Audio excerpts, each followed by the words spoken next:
This is the story of a small town being saved by Norwegian king crab back in 1991. In 1991, a small town called Boy joined, and I do apologize to everyone who speaks Norwegian. I know I butchered the name.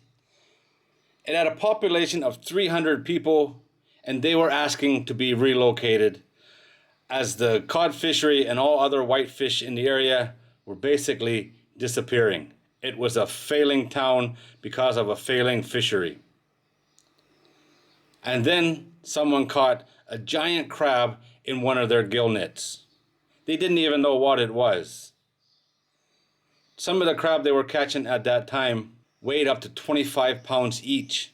They had legs that were 5 feet long. They were huge. These were crab that were introduced in the Barents Sea decades before in Russia, and they had made their way into Norwegian waters. And over time their numbers kept growing and growing as no one was catching them. Now you move ahead to 2024, this all happened back in 1991, right? Move ahead to 2024, and that fishery is now worth millions of dollars.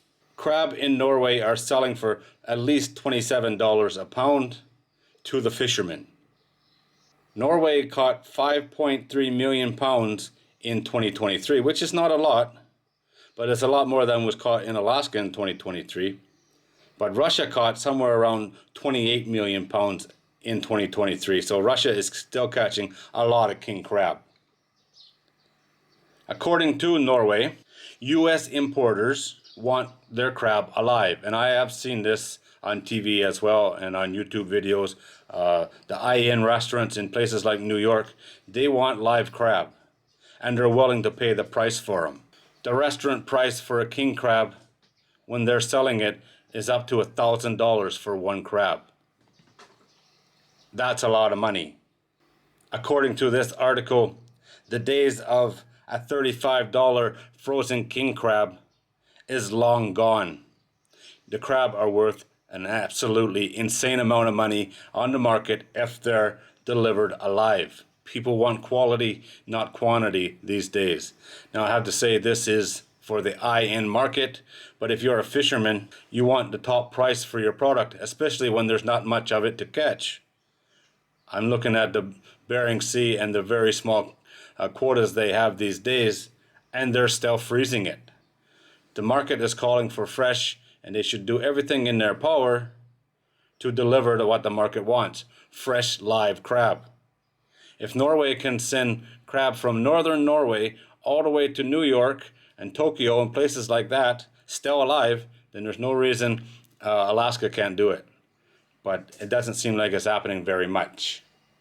In the small town of Buenos, there is no longer talks of a mass exodus.